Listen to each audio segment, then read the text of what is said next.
Yes, we are live. Nobody is in yet. Hello, hello, hello, world.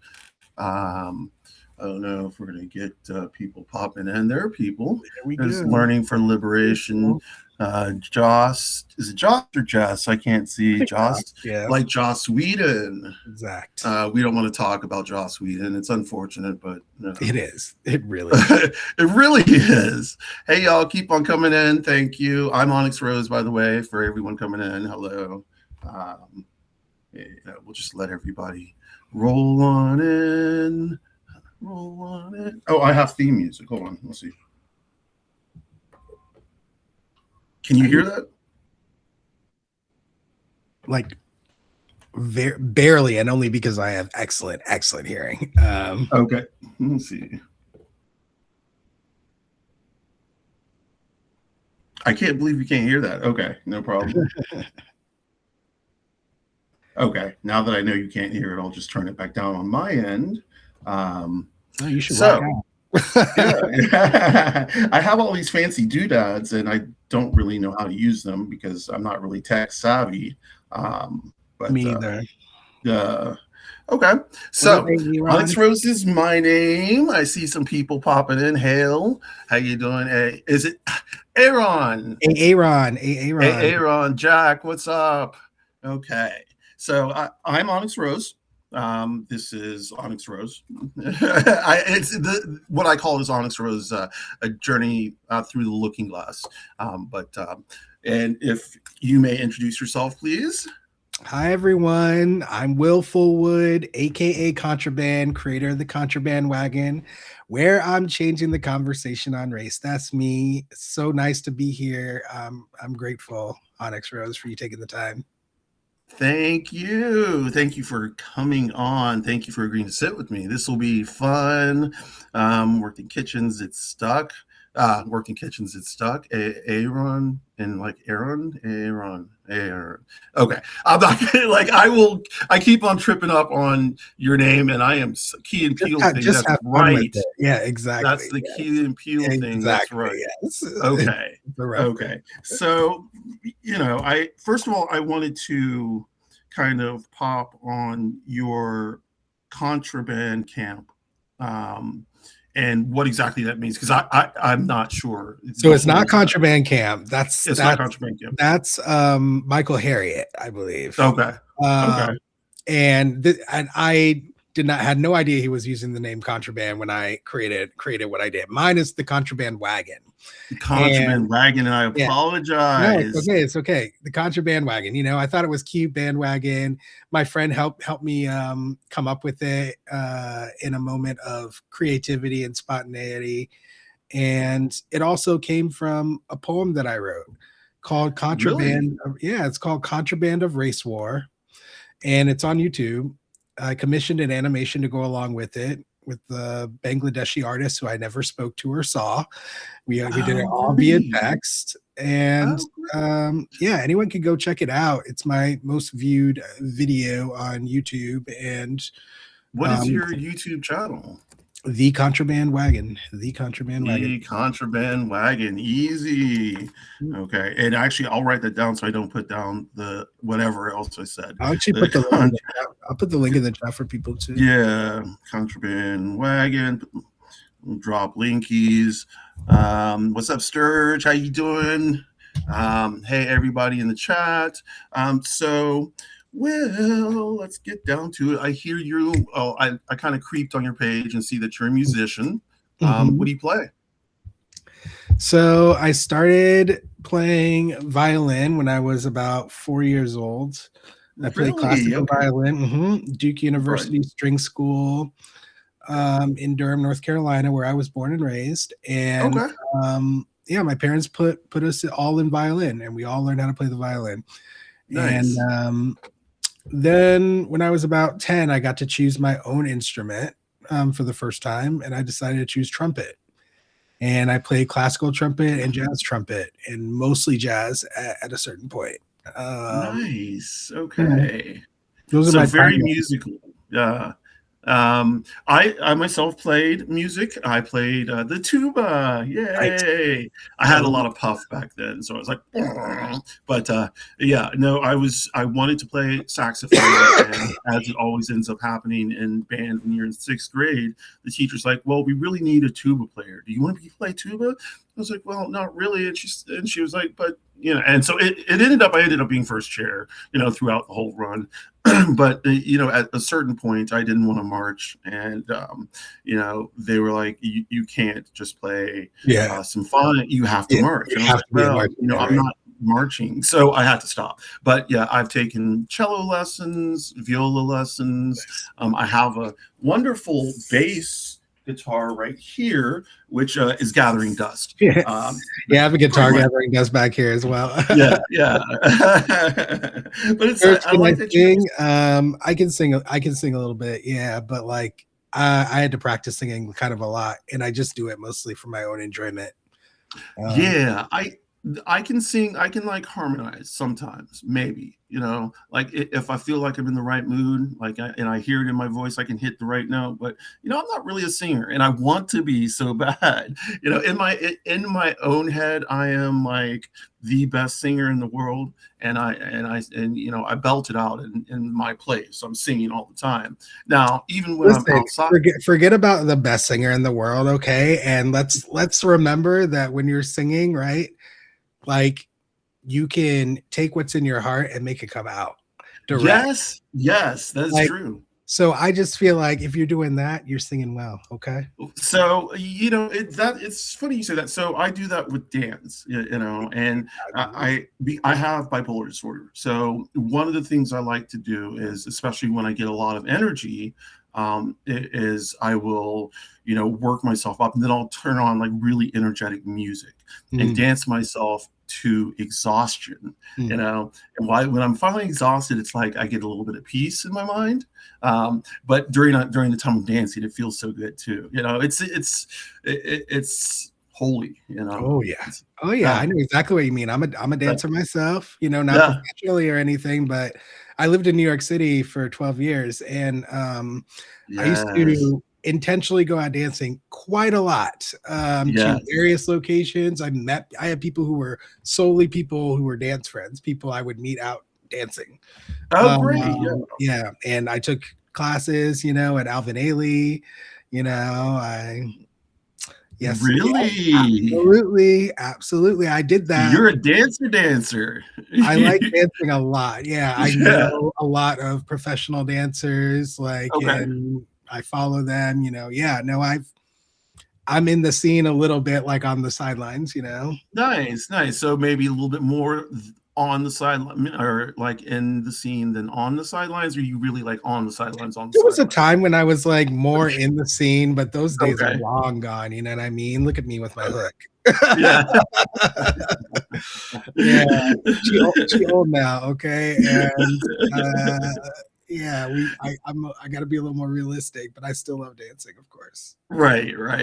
I've got to, sometimes I've just got to, I've got to let it out. It's the energy that builds up in me, and it has to come out some way. So it's either going to come out by me yelling, and when I yell, it's not that I am yelling at someone, and it's an intentional, what do they say in like Dead Poet Society? A yawp. Yawp.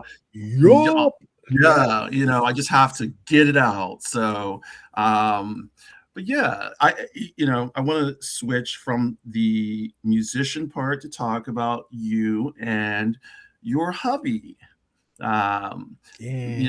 We were talking, and if any of this is not okay, just let me know. But we were talking before we started that you've been married for what now, 4 years? No, since December.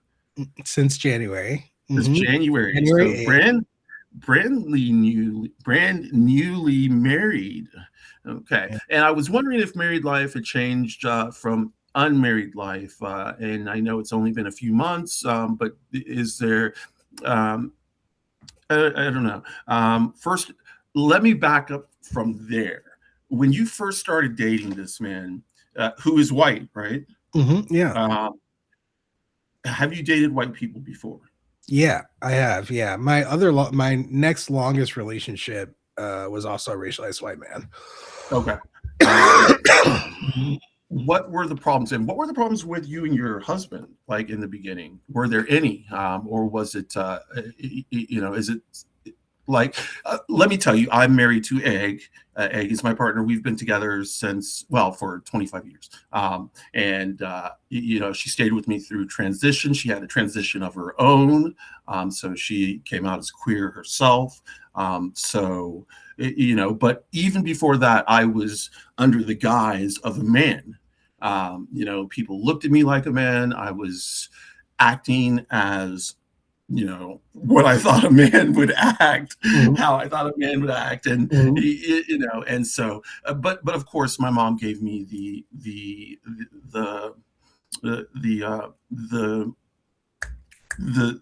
lesson, not the lesson, but the little preach, the little story that just about every Black parent gives to someone who's dating a white person. You are going to get looked at. People are going to, do this, and this may have been because I was a guy and she was a white woman. And we got all of it. We got the stares, we got the spits, we got the bad words. We got put in the farthest corner of the farthest place near the back restroom in the restaurants, farthest away from where people would see us. We got people literally never coming to take our order, all of these things. Did you experience any of that? Or, I mean, not as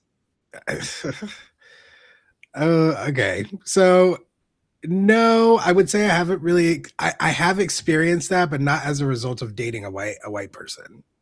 Oh, really? Okay. Yeah, I've experienced all manner of racism. I mean, every flavor. I think I feel like I have tasted. So, yeah, but as far as like anyone telling me anything before I was dating this person or about me dating this person in the past or my husband now, like no one is like in my life like that, Really? Okay. Yeah, okay. No one's in my life who's going to probably have such a conversation with me. And also I would say,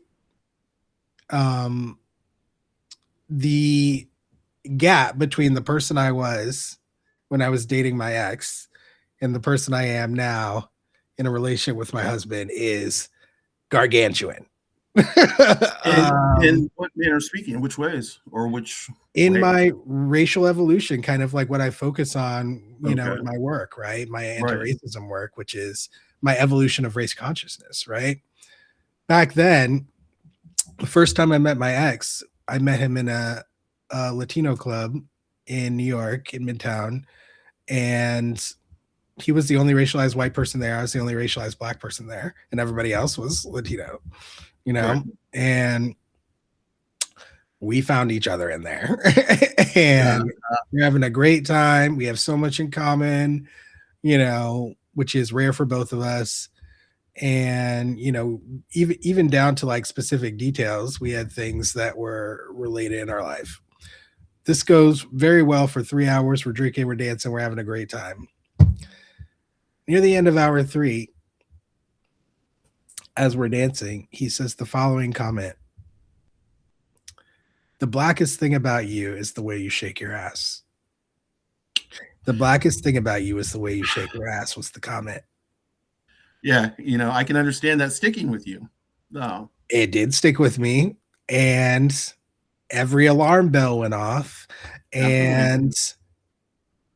I shut them all off like a snooze on like a snooze button on my phone. I shut every single one of them off, and I was like, you know what? Wow. I was like, I don't know, rationalizing it, trying to make sure that like I could still continue on and explore this and justify that. Was it loneliness? Oh yeah, 100%. I mean, it was a combination of like loneliness and then this possibility that just got like basically could have just gotten crushed right there, right? And I was like, I can't allow that right now. Like, I can't handle that right now, like, right. And so yeah, that's what I did, man. I overrid it, and then it became a pattern that continued on for 2.5 years. That's a while, not gonna lie. Did he give further comments like that throughout the time together, or no? No, he didn't give further comments like that. I mean, I wasn't gonna allow it. I wasn't gonna allow it to happen twice, you know what I mean? But like other things happened, like other things that required me to rationalize, right? Right. And so I ended up just being in that pattern of rationalizing his behavior, and like ultimately, just like, oh, like eventually he'll change, is like the thinking that I was having. Eventually he's damaged, and like he'll get better after he realizes he doesn't have to be like this anymore, or whatever. Right. I was saying to myself. And so yeah. So anyways, but it started with that racial comment, Okay, right. And then just went down. The very first comment. And the fact that I was able to just somehow rationalize that. Well, man, it shows the power of indoctrination, you know what I mean? Yes. And the power of loneliness too. Yeah, no. Loneliness is a very big driving factor, and I think it'll make people do a lot of stuff that they wouldn't normally do. Right. But so your husband, after that relationship, then I don't know if you've had other relationships, but then you have this relationship with your husband. Anything that you would consider different being an interracial couple? Yeah, 100%. Okay. So, but it's all to do, right, with my evolution of race consciousness, like I said. So by the time I meet my husband, right, I have like fully deconditioned myself from the ideology of white male supremacy. And I have realized a lot more about how that has had an impact on my life. And I was just nowhere close to that in the past. So anyways, when I met my husband, it was already before we were ever romantically involved. We both had a value of anti-racism. Okay. That's good. So he had this value before he knew me. He was already had experiences with France, that he had gone through, seeing how some of the Arab kids that he grew up with were treated, when he was playing sports, in the neighborhood and stuff. And he's educated himself. He's a big reader, and he has educated himself intentionally about race. So for me, that's miles difference from someone who would make a comment like the blackest you are is when you do, shake your ass. So shake your ass. Yeah. So anyways, yeah, I was able to share with him more of my life experience as a result. He was able to see more of it. So he was able to see how people react to me, act towards me, don't look at me, don't listen. All kinds of tiny little things. Yes. That most people, pretty much no one I've ever been in any kind of relationship with, has been able to call out and notice on a consistent basis. So that has been a different experience for me in an interracial relationship that I've never experienced before. Okay. So and I wanted to jump in on that because Egg and I have been together so long. So, I did have a life pre-Egg and then my life post-Egg. Every person I dated pre-Egg, their parents had a problem with me because it was like I was like a United Colors of Benetton dater. I would date just different ethnicities, as it were. So I kind of made my way around. And each person's mom, each girl's mom would be like, it just like the whole black Iranian thing. I was dating an Iranian girl, you know, a girl from the Philippines, you know, the whole thing. It was just a lot of race issues. So when I started dating Egg, you know, my mom and dad sat me down and, you know, gave me the talk, like the talk. And, you know, then when we moved in together, that's when I got the other talk. But it was at this point where Egg had begun to finally start noticing, you know, that people were sharing, that people were treating her differently, because she had never dated anybody black before me. So she started picking up hardcore, and it took years, you know, but she's like, now she understands. She's like, hey, you know, to the point where it drove her to tears, you know, because it just the amount of microaggressions we go through as Black people. You know, and you know, me as a Black trans person, you know, so I get it even more, you know. And so she has worked on her internalized racism herself, you know, and she has had to work on that. Well, that's an ongoing process, right? It's always an ongoing process for all of us, I would say. So, you know, the dynamic we've had has been interesting. We've kind of been like you know, fuck you, we don't care what you, we don't, whatever, the Rage Against the Machine, we won't do what you tell us, fuck you, we won't do what you tell us. And we've lived by that mantra. Or our song is They All Laughed, you know, by the Charlie Biddle trio that was in with Bruce, what's his name? Oh God, 8.5 yards, 9.5 yards, or something like that. And it's a jazz little ditty. You know, we've survived 25 years against all odds and manner of issues. You know, my addictions, my transitions, her transition, deaths. You know, it's the idea that we were not going to make it was very strong with a lot of people around us. I lost, you know, all my family. You know, they came back slowly but surely, and we're still mending relationships. Wow. But yeah, I lost all my friends, except for one. Almost lost Egg. She, you know, it took her 3 years to decide to stay in the marriage. You know, and then she had to do a lot of mental gymnastics and mental work herself. You know, like, what does it look like for her now being married to what at first I came out as a trans binary woman, so binary trans, using she, her pronouns, and how is it going to look for her being seen as a lesbian when she didn't really want to be seen as a lesbian. You know, what kind of work was she gonna have to put in? And she put in a lot of work, you know, and you know, I have to step back and remember that, because, you know, I knew what I was getting into. You know, I don't know that she did, you know.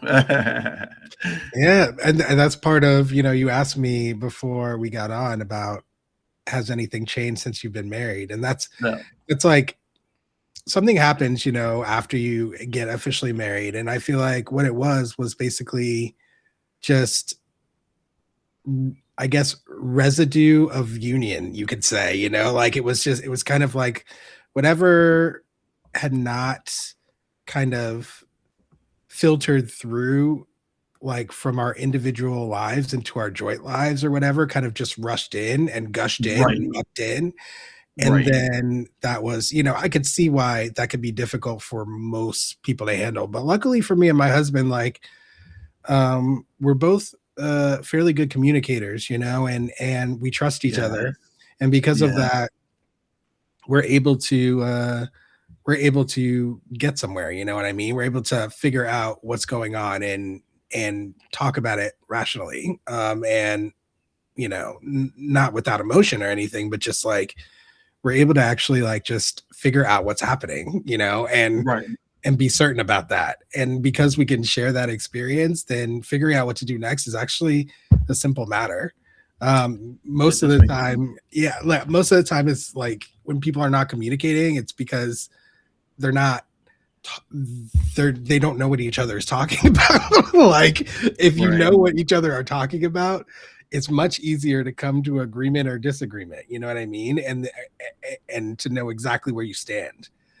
So it's the listen to listen instead of listen to talk, 100%. Listen to communicate. Listen to as part of communication. Yeah.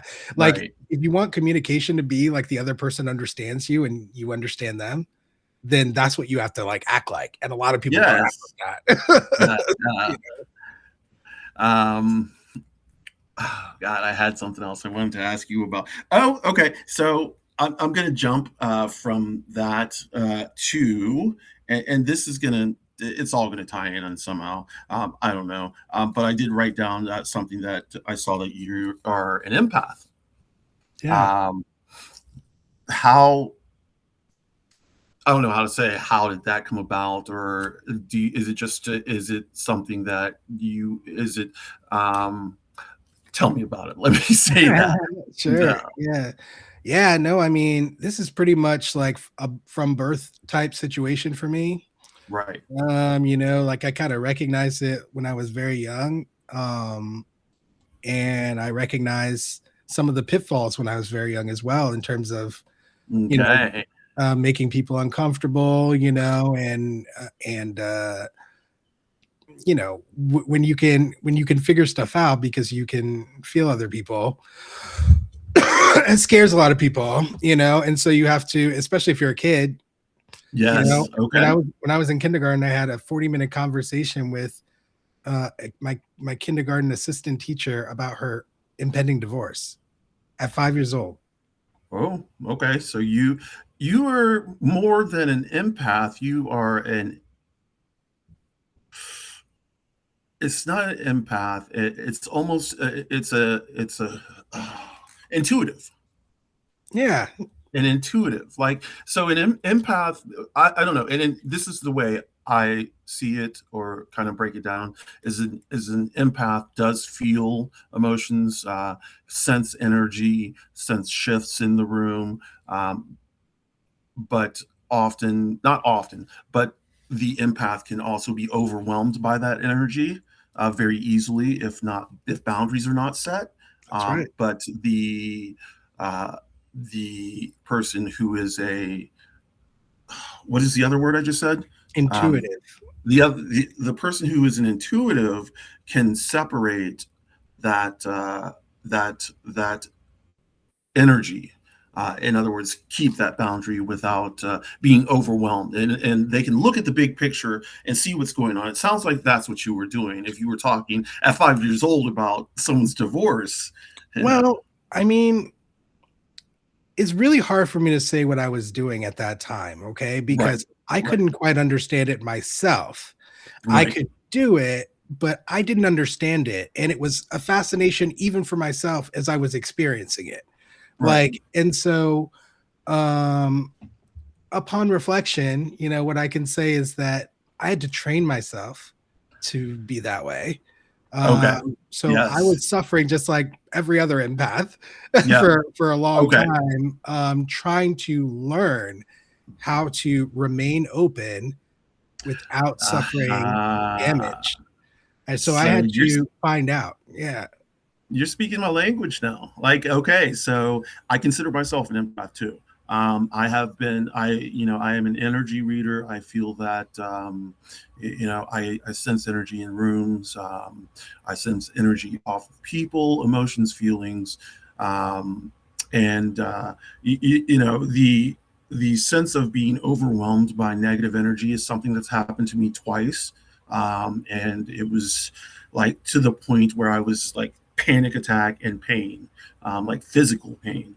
And it was just so, each time it was at a magic shop I was working at, and so there were people around me who were like, okay, here, grab this, do this, sit down, everything to kind of like clear, Florida water, a little Palo Santo, whatever we could do to try and, a little smoky quartz, whatever we could try and throw in.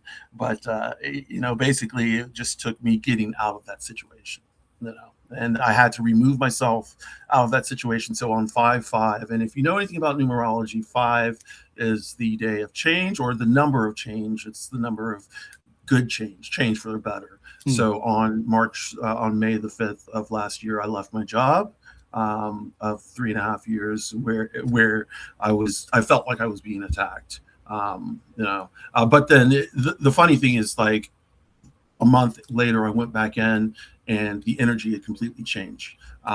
3 people had been fired. One person had been arrested. Yes. Yeah. So yeah. Let's see. Misuse, OnyxRose, Brandon. Yeah. Palo Santo sounds like a Caribbean resort. But yeah, so let's talk about something else. Spirituality. Are you spiritual at all? Do you subscribe? Do you use any particular religion, any particular spirituality? So I'm not religious. I've studied many religions. I am spiritual. I've studied different spiritual practices. I just literally learned about a new one like yesterday. So yeah, like I just consider myself to be a student of the truth, Yes. So like for me, all of these different ways of drawing boundaries and drawing lines and creating categories and stuff, I find it interesting because everyone's talking about the same things, right? And everyone's interpreting it in their own way, and right. The reason it's interesting to me is because I'm a mathematician, right? And yes, this is like the nature. This is like the nature of math, also, and so I just basically enjoy finding those overlaps between cultures, between religions, between spiritual practices, and when something suits me, I take it and I use it. Yeah. So like imbuing items with energy. Yes, I've done that because it was something that was useful for me and that I could actually utilize, and I found a way to utilize it. Right.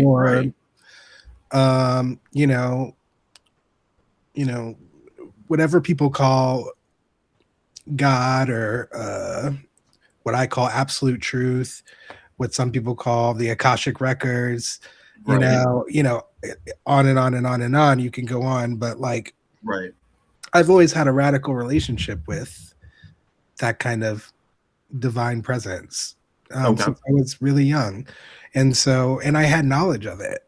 I didn't understand it, and so basically most of my life has been coming to a greater understanding of that, and I'm still on that same journey. That is 100%, 100. That so that in terms of spiritual journeys, that's I jumped from Christianity at 16, and from there I too went from. I shouldn't say I went from path to path. I did go from path to path, but I studied.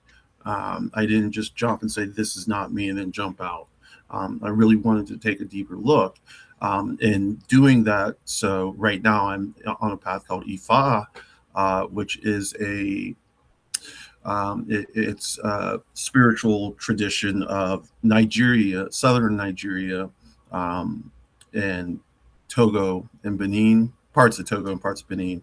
But it's where like voodoo and kendo, all the Lukumi,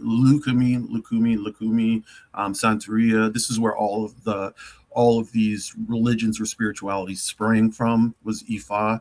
And then, of course, with the transatlantic slave movement, the religion or spirituality aspect of it then moved on with it. The Orisha moved on with the transportation, and all like the main practice of the spirituality became changed a bit from place to place. Like, so, it's like in Brazil and in the Caribbean. But Ifa is in and of itself, it's a divination system, a divinatory system that allows you to live by what is, and to achieve and work towards what is to be your destiny.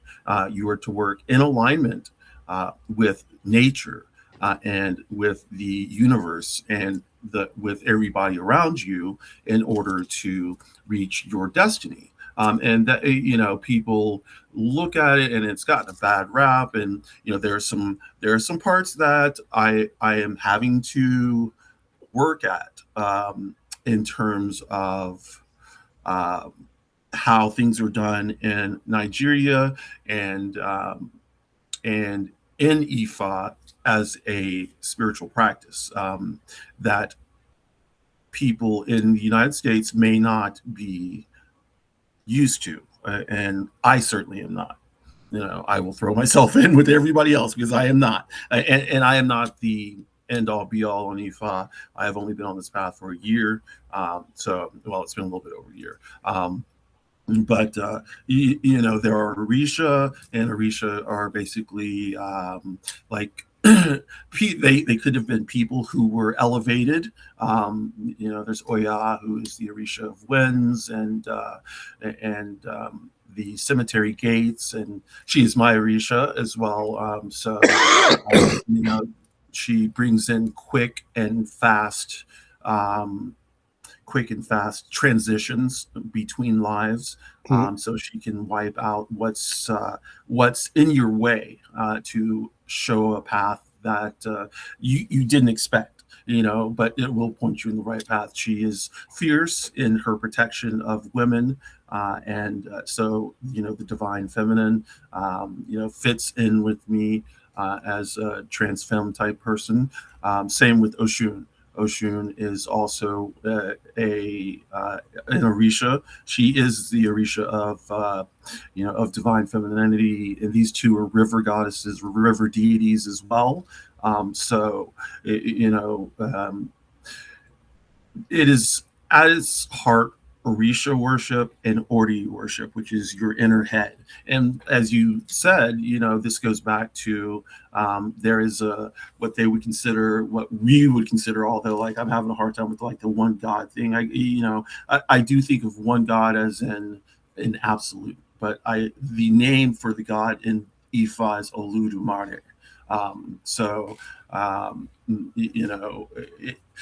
It is kind of the same. I've touched on Baha'i faith, and it's pretty much, when you boil it all down to its simple nuts and bolts, it's the same. Everybody is reaching for the divine. Yeah. And so my interest in that, right, like, has basically taken me to a point of like Gnosticism, like actual practices that are documented to work to connect you closer to the divine. And then you just practice them, and they work because it works for everyone. They work because people have been putting magic into it to make it work. Right. Yeah. And so it's just been built up over the years. For all these years. Right. Exactly. Yeah. Yeah. So, do you do things like the lesser banishing ritual of pentagram or anything like that? You said you do rituals, or no? I don't do any rituals. Okay. What I do is closest be described as meditation, I would say. Yeah. But it's basically calling to the divine, right? Or a prayer, if you will. Yeah. And so it's basically reinforcing a connection that's already there, right? By recognizing that it's there.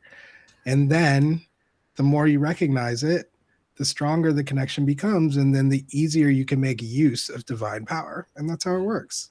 So let me ask you this. Divine power, is it internalized? Is it within all of us? Or it indeed is within all of us. Yes. It is. It has to be. As part of our humanity, as part of our experience as humans, yes. And I guess we are all stardust after all as well. So, and I wish I was great at maths, because then we could get into quantum physics, but and then we could start talking about how all that shit we're leaning on right now is not really real. Listen, you probably are good at maths, all right? And you've probably been taught fallaciously that you're bad at math, because that's pretty much my entire 2-decade career of like teaching people math. It's like people being like, oh, I'm terrible at math. And then I'm like, something terrible happened to you when you were learning math, right? And they're like, yes. And then they tell me their story, and then I heal them, and suddenly they're amazing at math. That's you. Well, I may have to try it because I feel like I'm bad at math. I do like the only thing I'm good at is like looking at a clock and like it's 3:40, so I go 3 and 4 7, or like I keep on adding numbers and dropping them down to the lowest digit, before it can, I guess it's prime digit. I don't know. So not only are you good at math, but you like math. I like quantum physics. Let me say it. I like the idea of multiple dimensions and wormholes and stargates. This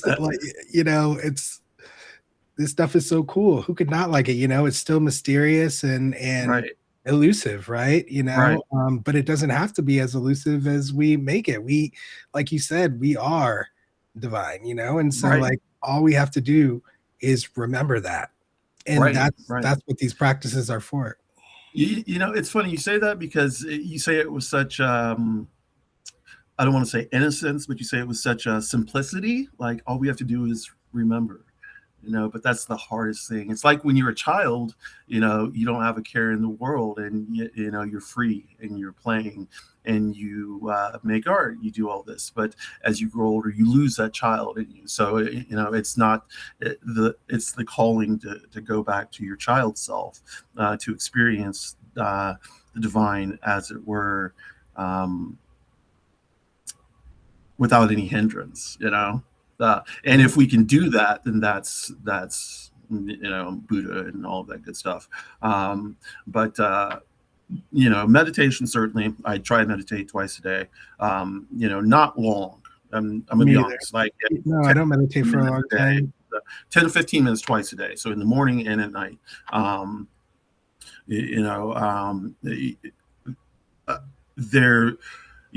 My spiritual practices, like I've been doing a lot of work recently. I'm going through some ritual right now that I can't really talk about, but it's it's so interesting in that it's such a far cry from crystals and Wicca, and it's such a far cry. It's like tatvas,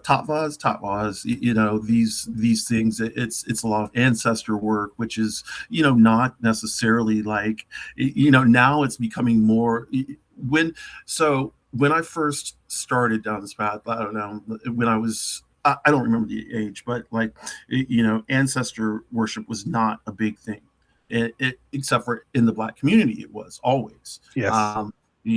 Not in the white community, not in the larger community that I was in.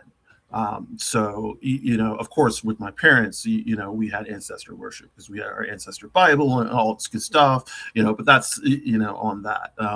So now getting into this ancestor worship, this is something I like. I've tapped into something that is my roots, and I just can't get past one thing, and I don't really want to talk about it on yeah, no, that's okay. Yeah. But yeah. The thing about, let's see, Will has I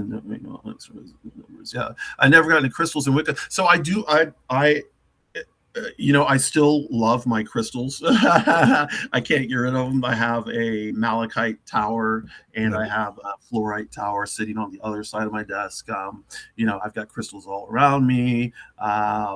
Ancestor worship. Yeah. They're called Egungun and Yoruba. I'm trying to learn Yoruba. Wow. It's a beautiful language, very poetic, and beautiful once you learn it. And I have a hard time learning it, but you are kind of a polymath is what I saw on your you speak other languages. Only American Sign Language. But what'd you say? American Sign Language. Yeah. You speak American Sign Language? Mm-hmm. Okay. Yeah. I went to the University of Rochester and studied American Sign Language there. But yeah, no, I'm moving to France, so I have to learn French, right? And so that's what I'm working on right now. Right. But it's okay. So where in France are you moving, if you don't mind me asking, like generally? Yeah, it's still not 100% decided, but it looks like I'm going to be temporarily in Lyon, and Okay.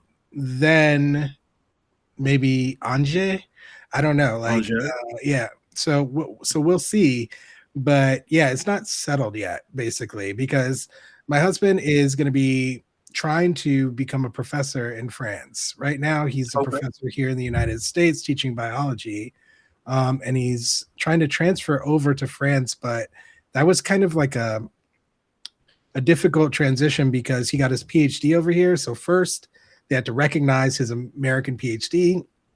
Right. Then it gave him access to all the jobs, and he had applied to a bunch of jobs. He's just hearing back now. He's got some interviews coming up, right? And so Awesome. it's just like in process, you know what I mean? And like then we can make final decisions. But yeah, we're also leaving in 5 weeks. So so that is the decision, though. The decision is you are leaving. Oh no, yeah. We have one-way tickets. Yeah. So okay.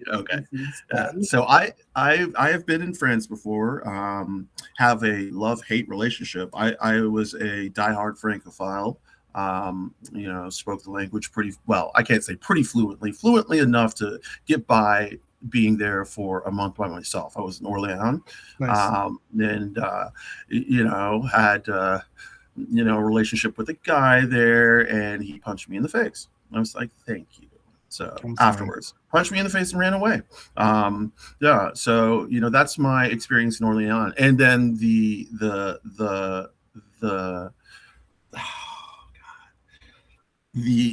hostel, the person of the hostel I was staying in, they kick you out like at 10 o'clock in the morning or 8 o'clock in the morning. Can't go back until 2. Well, I was done.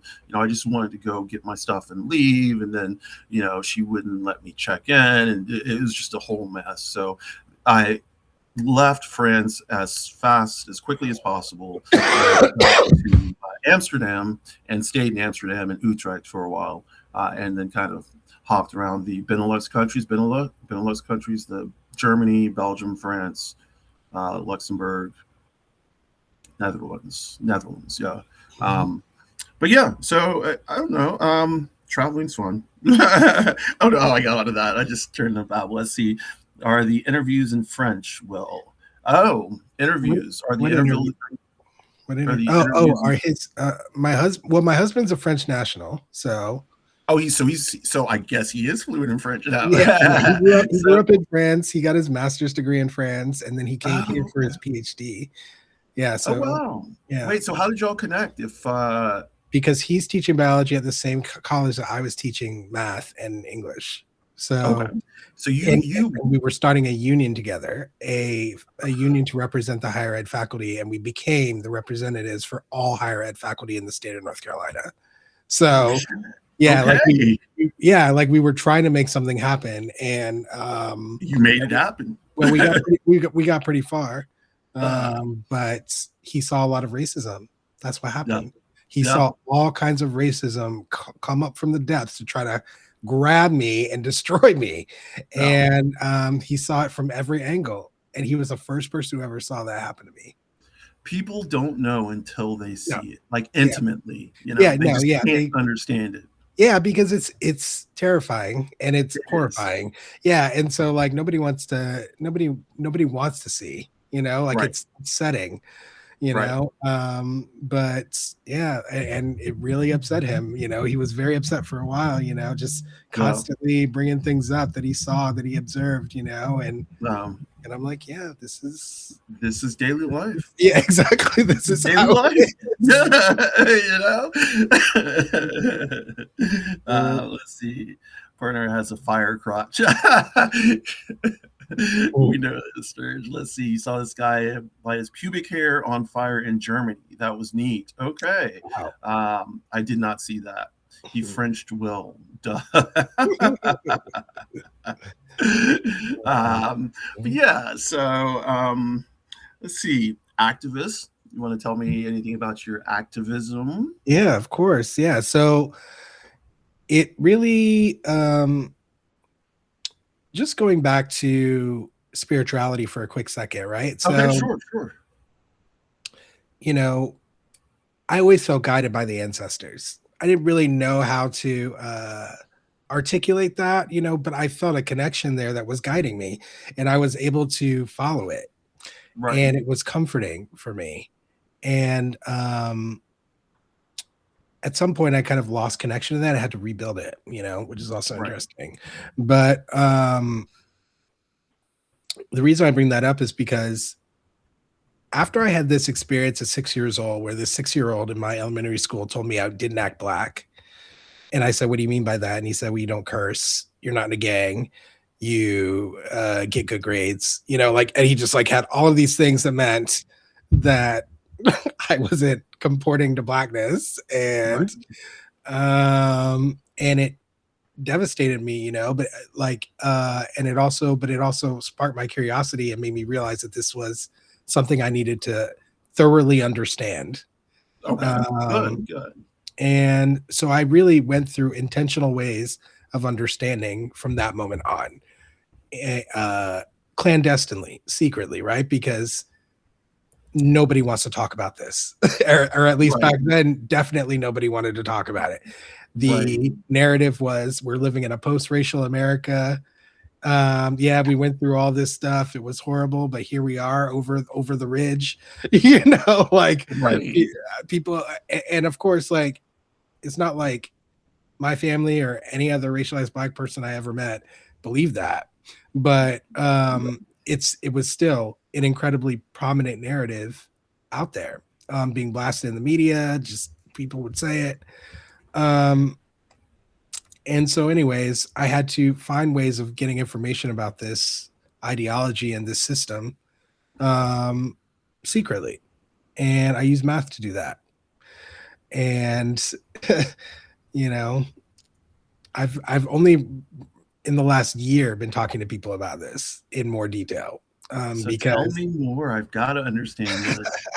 Oh God. This is why I don't bring it up a lot, because everybody wants to know all about it, and I'm like, well, I mean, as far as you can explain it, that's the cool thing. I understand. There are some things that cannot be explained. No, this could be explained, but this it would take forever. So, we've got until 4:30. So we will circle back to that, okay? But this is just because this is just part of the story. This is the part of the story that explains what I was doing and how and why, basically, in general. And then I had all of this knowledge, right, that had nowhere to go, right? And I was struggling to figure out how to activate it and turn it into action and turn it into something that could actually be beneficial to our people, and just the recognition that all of us are connected, and that because of that, we need enough people who are curious enough, who are open enough, who are willing to self-examine enough, in order to make any kind of headway. So that's kind of where my activism is focused on, is opening up the floodgates there for people to be able to reclaim the choice that was stolen from them about how they want to exist in a society that has been racialized, that has been built upon racial hierarchy, right? A false one. And so, deconditioning people from white male supremacist ideology is the activism. That's the word. And when I came from New York City, I was in New York City teaching high school, middle school, special programs, math, whatever, English. And then I came to North Carolina, back home, to be closer to family, to maybe start a business. And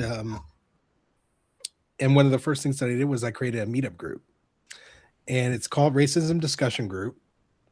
And it's on Meetup. Anyone can join. racismdiscussiongroup.com www.meetup.com/racismdiscussiongroup.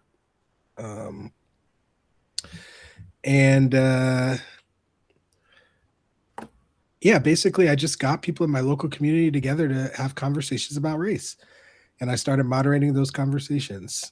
So that's is it. So do you still do that? Yeah, I do it online now on Zoom, because after the pandemic I had to go online, right? But at first it was in person, and I had people from all walks of life. And Yeah, I still do it. I did it just last week on Wednesday. It was actually the last one I'm doing. So I'm Oh, actually yeah. I've been doing it for like years now, and like right. I I'm was just like, okay, I'm gonna yeah, that was the last one. I'm shifting gears now because it's just time for me to become even more active, and okay. to get more serious about creating those opportunities I told you about, which is creating an opportunity for people to choose to live differently, to Okay. transform themselves. Right now, that choice has been stolen from people in America for the most Right. part. 100%. Like curiosity needs a spark, and the spark that would get people to choose anti-racism as a value, to devalue the racial hierarchy that we've put so much stock in, that has created all these institutions and all these problems, all this violence. That choice to give it up, people don't think they have it. And in some ways, that choice has been stolen from them, or at least the illusion has been placed on people that it has been stolen from them, and it's a solid illusion. So my Yeah, the goal is to illusion. dispel that illusion, right? Yeah. Yeah. So that's the work that I'm doing. I have methods and ways of doing that, also built on all these years of having those conversations, right? And now it's time to go out to the people and use them on a large scale. So that's what So I'm put doing. the microcosm into the macrocosm. That's right. I'm gonna spread my wings a little bit now. Spread your wings. Yeah. Okay. This is impressive. Sounds great. But I want to go back to, you said, what did you say about math ancestors? Tell me about that. Or did you want to?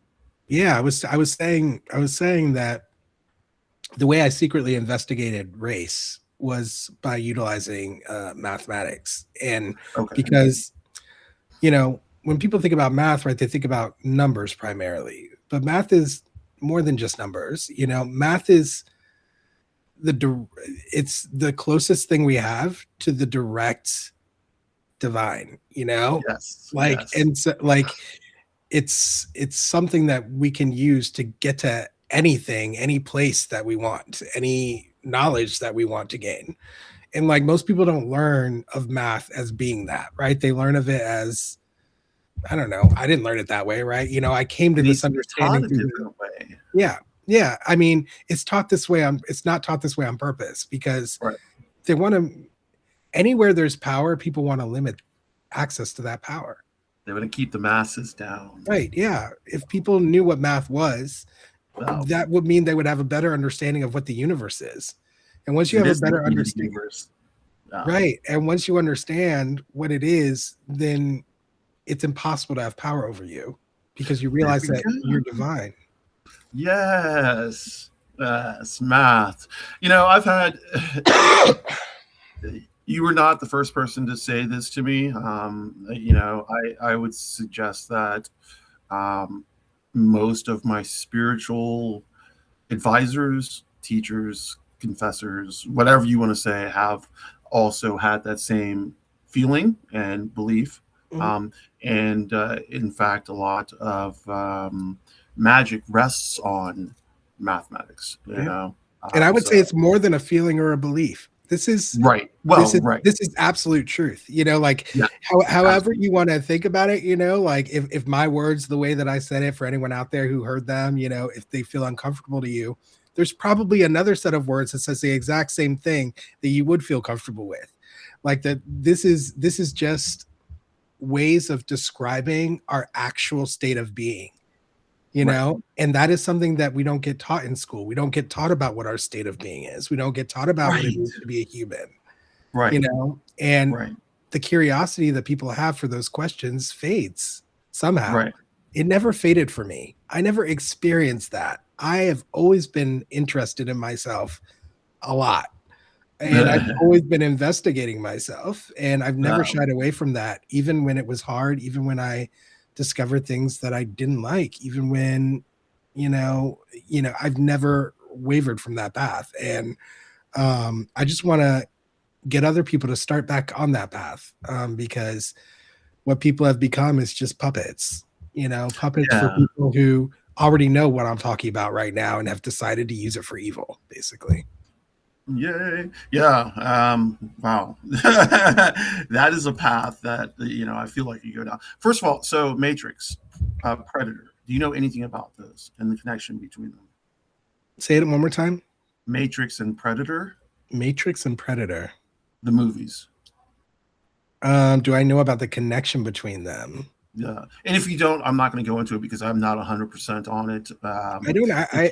I mean, I've seen them both. Like I like them both. So the premise, the basic part is that. Let me see if I can explain this right.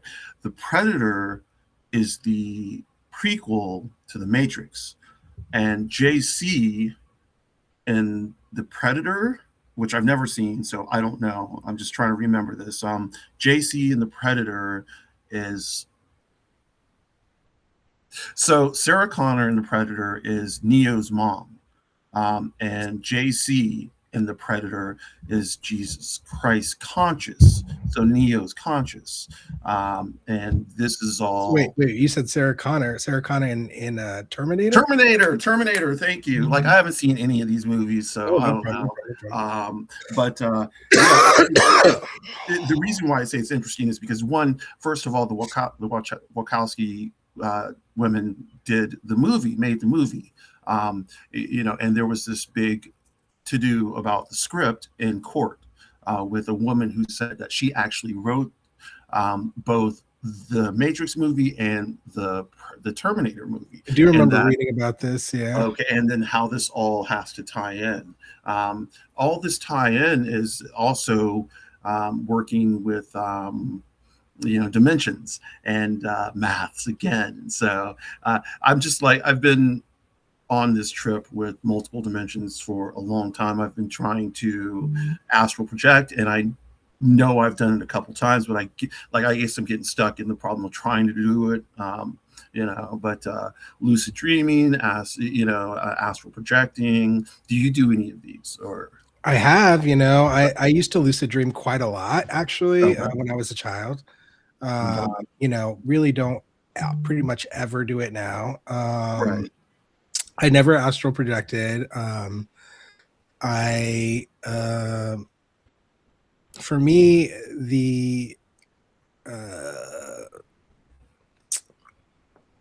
I haven't really been able to necessarily access other dimensions like on demand or anything like that. You know what I mean? And right.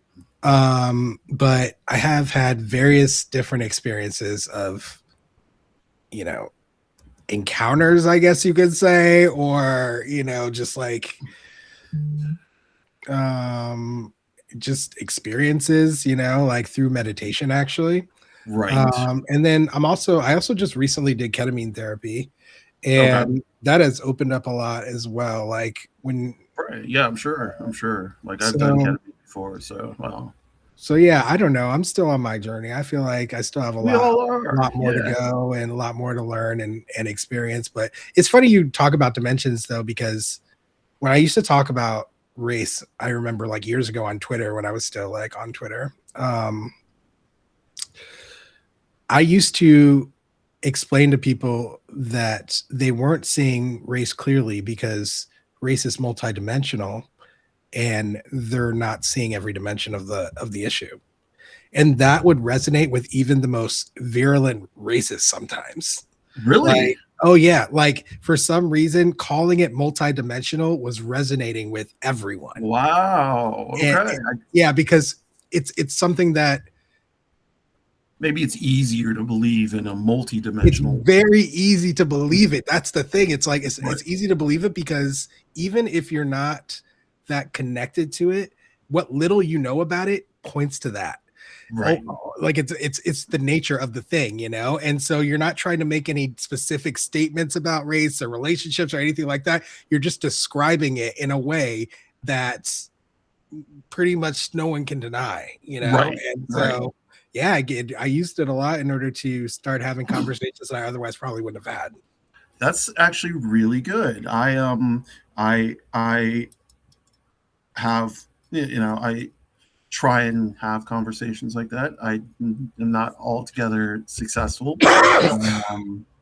Tend to I tend to like I don't know if you have. I don't know if this is. I guess I don't know why you're leaving Substack, or if are you leaving Substack? By the way, I try, girl. Like I tried. Keeps on bringing you back. Yeah, no, but like no, people were like, no, you can't leave right now. Like all these political candidates started reaching out. They want me to interview them, so I'm doing those. I'm helping out my friend Walter, who's been so cool and amazing and helping me out. And yeah, I just built such a nice community here. I was ready to leave it, and I still am, but only because like this platform, the CEO of this platform has made it very clear that he's going to allow this place to become the next Twitter, and we see that it's happening right before our very eyes. And so like I just don't want to be here for that, and also I think it's just misaligned with my mission at this point. I need to go full strength towards creating what I know I need to create now. And how do you expect to get your voice out without say Substack Lives? I guess you would use YouTube or is it more groundwork? Correct. I think that we need to realize that as amazing as these technologies are, we can't use them in a way that is predictable to our enemies. And because they can control us, they can control who sees us, they can control, it's not like getting on here is going to get my voice out more in a way that I want, How is that? Because this place is under control. Because this place is under control by people who do not share my values. That's why. So how would you then go about getting your voice out in a way that you can control it? It's boots on the ground, like you said. My goal is live events with live events. Yeah. Oh yeah, 100%. My goal is live events. Ultimately I'm going to start in France. I'm going to work with the French people, French revolutionaries out there, and build community out there to start, and just kind of show them what I've learned through my research in America and how it's internationally relevant, and from there, I plan to, at the same time, I plan to be organizing a nationwide tour here in America where I go around the entire country and I'm deconditioning people from white male supremacist ideology live and in person. Get on stage with me and I will do it. I will show you, Wow. I think the time for lectures, the time for these things, there's still a place for them, of course. Like there's always different ways to learn, but the truth of the matter is like this is an emergency situation at this point, and if something isn't done, no revolution is going to be possible unless we take care of this, unless we realize that this ideology, which has lasted for generations and generations, like if we don't treat it like the threat that it actually is, then we're not going to be able to. It will always come out on top because that's the way that it was built. But we have the power, I believe, for the first time in history since this ideology took hold, to dismantle it. And so I'm going to take it. I'm going to take that. Do you see a way forward without bloodshed? No, absolutely. I mean, bloodshed is all around us, OnyxRose. Yeah. Like people are dropping dead all around us. Yeah.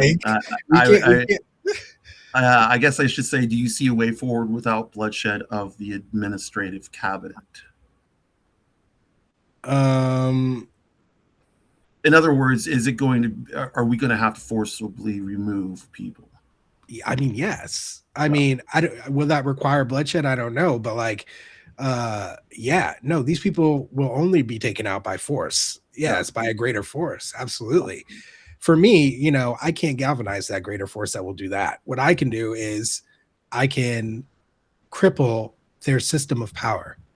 That's what I'm trying to do. Yes. I'm trying to cripple their system of power. And at the same time, I'm trying to show people something even more powerful and that's more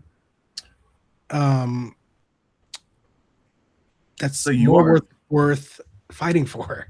You are like Neo. You're trying to get people to set their minds free, or Morpheus. Correct. I Yeah. mean, I had to set my own mind free too, just like Yeah. Neo, like, and so, yes, I am trying to do the exact same thing, help people reclaim themselves, and it's so empowering, and people are so afraid of it, but everyone who's ever done it is grateful.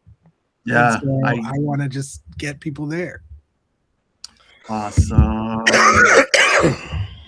Well, I think this is going to be the natural conclusion for this part. I would love to talk to you again if you are going to be on Substack. Yeah. I mean, just make it before June 12th. We're out. So June 12th, you're out, and you're not going to be on Substack. You're not going to be on Substack. You can't hit Substack from international or anything like that. I mean, it's just the timing of France, like right, 5 hours ahead. It's a 6 hour difference, and 6 hours, yeah. And I think that, I'm going to be really kind of leaning into learning French, and Jason, what's up, bro? You got a question? What's up? Yeah, what's the question? You're gonna be learning French, yeah. Okay. Yeah, and just really focusing on building a life with my husband there, and getting into the culture, and reaching out to people in France. I have not seen the French film Diva. Nope, I haven't seen Diva either, and I will. I'm gonna look it up myself. Diva French film, 1981. Oh, I've heard about this film. Actually, I've heard about this film, but no, I haven't seen it. Oh, interesting. Oh yeah, I'm definitely gonna watch it. Thank you. Thanks, Jason. Appreciate you. You're awesome. Appreciate you. Yeah, I'm gonna have to watch it. Yeah, 100%. I'll watch it. I'll thank you now, bro. Thank you. Yes. Yeah, that is definitely gonna go on my watch list.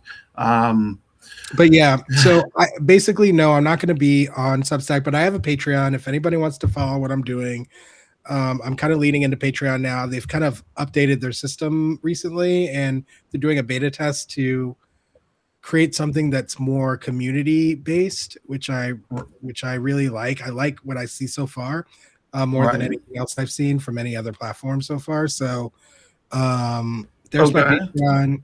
Anyone can join. It's free to join. Okay. Yep. I will be on Patreon and joining you. And then my discussion group is still going to remain open because I'm going to repurpose it at some point. So if anybody wants to reach me through that, you can reach me there. I have a website, www.thecontrabandwagon.com. So you can go there, and there's an application there for anybody who wants to be on the show with me. You can fill that out because it's my email. Awesome. I'll reach out to you, I've got somebody who I'm going to be doing a live stream with in just 3 days, who was the latest person to submit an application. So if you follow through, then it'll work. And I did see people in the chat asking about what they can do to help, how they can help me, this and that. I've been so clear about how people can help me, and it has not been happening. Okay. Because it's just, it's hard. Okay. Then what is it people can do to help you? What I need, guys, I am building a nationwide tour in America to decondition people from white supremacist ideology. Okay. That is a very difficult thing to do in a country that has loved to integrate white male supremacist ideology into every aspect of our lives here, into the very ground like that. We're on. Yeah. So, I mean, what I need is people's help in bringing that to reality. And what that means is I need to connect with people who have already taken on anti-racism as a value and are willing to act on that value to make this come to fruition. I need to find those people. And it's difficult to find them. It's difficult for an individual person to find them.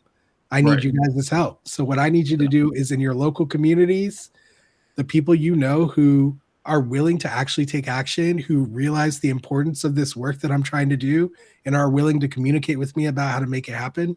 That's what I need. I need connection to them. Y'all hear it? Send everything this man's way, everything. No, so, but we're gonna have to wrap up right now, unfortunately. Yeah. I appreciate you coming on. Yeah, I no, appreciate talking to you. I haven't really had a chance to talk to you for this length of time or any length of time, so I do appreciate it. It's great learning about you, and hopefully we'll be able to get a little bit more time in before you leave. Yeah, let's schedule it. All right. Yeah, but go ahead and plug your stuff one more time. Yep, the Contraband Wagon, guys. Check me out. You can get on my Patreon, patreon.com/the Contraband Wagon. Okay. And I would love to partner with any of y'all. Okay. I'm open, I'm reachable. My email address is thecontrabandwagon at gmail.com. All right, hit me up. Okay. I am OnyxRose. My site is onyxrose.net. I also have a Substack, onyxrose9.substack.net, but I only do notes and lives from Substack. One of the reasons I do that is because I got, with all the extreme Nazis and extreme white nationalists and extreme Christian conservatives, I got attacked from pretty much my second month on Substack, and it was vicious, and it was pretty bad. So I love Substack, and but yes, my name is OnyxRose. Thank you for joining. This is OnyxRose, a journey through the looking glass. I do say my normal goodbye, and that is no trash, no transphobia, no racism, no ableism, no sexism, no homophobia, no Islamophobia, no xenophobia, land back, reparations, no borders, fuck ICE, and fuck Trump. And period. Thank you. And I will say thank you to Will. Thank you for everybody in the comments. Y'all have a great afternoon, and we'll talk later. So long.